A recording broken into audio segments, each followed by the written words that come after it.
All right, part two of the Paul Reed Smith restore. Again, more sanding. No, I'm kidding. I'll go through this quickly. But the trick here with sanding is you got to step up in the grits. So in that last video, I got up to 180. Then this is 320. And then I'll come back with 600.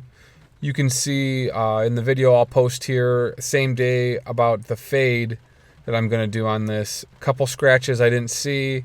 I even wetted down the top to try and find everything and still didn't get everything. So the trick is to really go over this in a couple different lights and try and figure out where all those scratches are so that after you put that coat of stain on, you don't need to sand anything out like you'll see in the video coming up here. So we'll get all the nooks and crannies clean.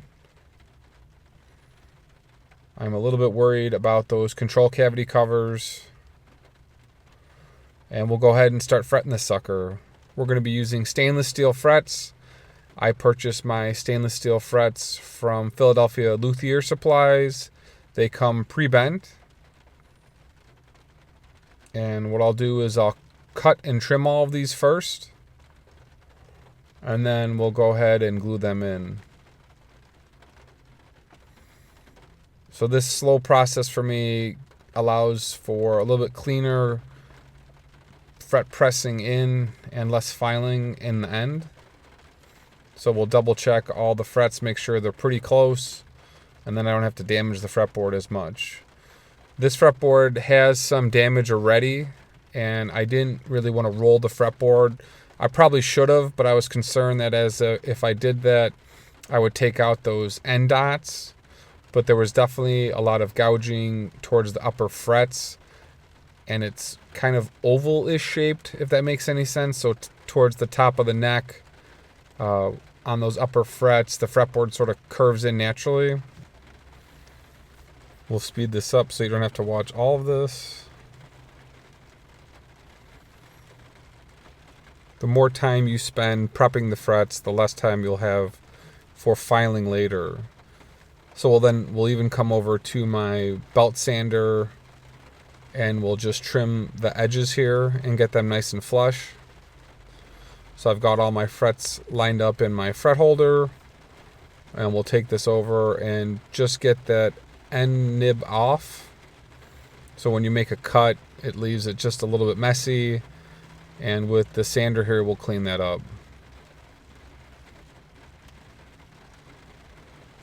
And I heard you guys loud and clear about not fast forwarding with the GoPro.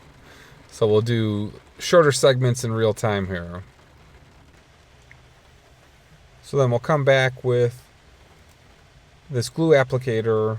I got this at WoodTech, and it's go-to glue. It's super glue and epoxy. It's got about a half-hour open time.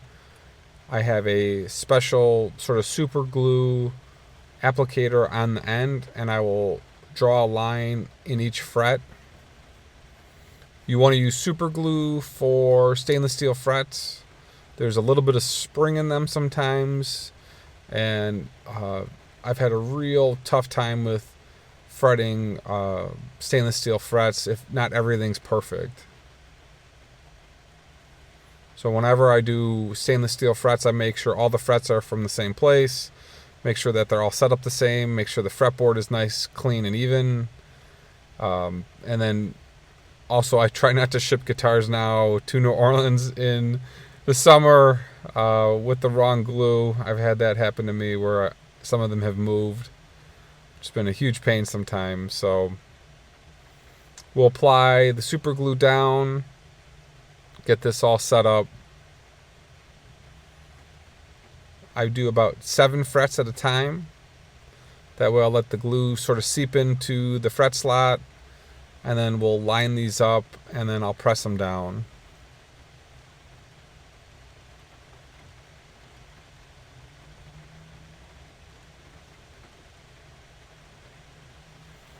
Just go slow and have some acetone handy because you're going to need that to clean up the frets. So we got that first fret down. We'll go ahead and get the second, third, fourth, fifth, sixth down as well. Line these up.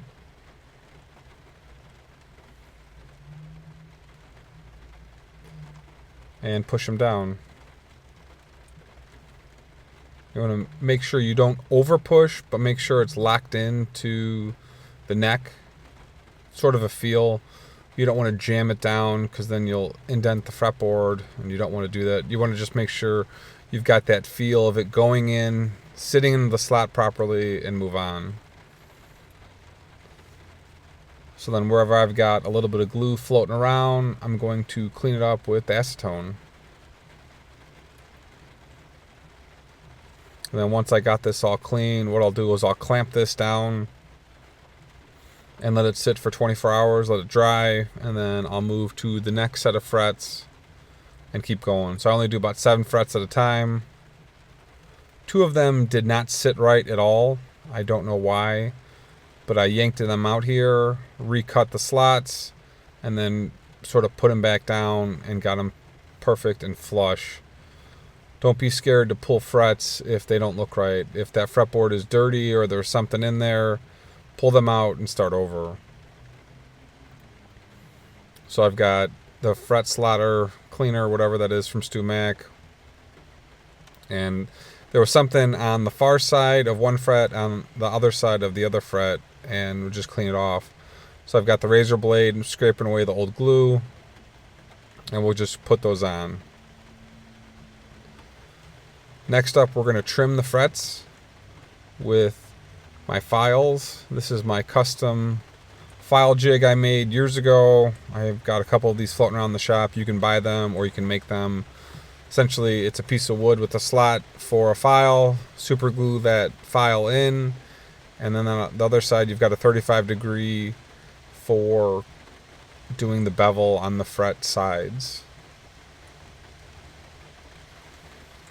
Stainless steel is a little bit harder to work with. It is significantly harder. Your standard files take a lot longer to clean them up. So you can buy special diamond files. I have them. Sometimes I just like going slow with what I've got. So once we do both sides to get that fret flush, I'm going to come back and bevel it. And so we'll flip over that tool I made and put a 35-degree bevel on. Like I said earlier, that upper part of the fretboard is just not looking right, in the sense that it sort of curves in slightly because it was eaten up so much. So I have to spend a little bit more time there getting that cleaned up. But once you're done, pretty relatively easy process. So we'll go back and forth, make sure that I've got a consistent bevel on each side. So I come back with some 320 grit here, and I'm going to rub this along the sides. I was having a little bit of trouble on the top frets here. Just the edges were not cleaning up perfectly. And if you can feel them when you're sort of rubbing your hand off of them, you're going to feel them when you're playing them as well. So I'm using some just sandpaper to get that cleaned up. And then I've got another custom tool I'll come back with and clean up the sides as well. So a lot of back and forth to get the feel right. So first you flatten it to the fretboard, you come back with the bevel, and then you do that 35-degree bevel to get it perfect. I've got a lot of custom tools. This is a little oak piece that's flat, and I can go in and get that side nice and clean. I had to do that on the top part of the fret. It just wasn't, I wasn't getting in close enough, so I needed to just work on it a little bit more here.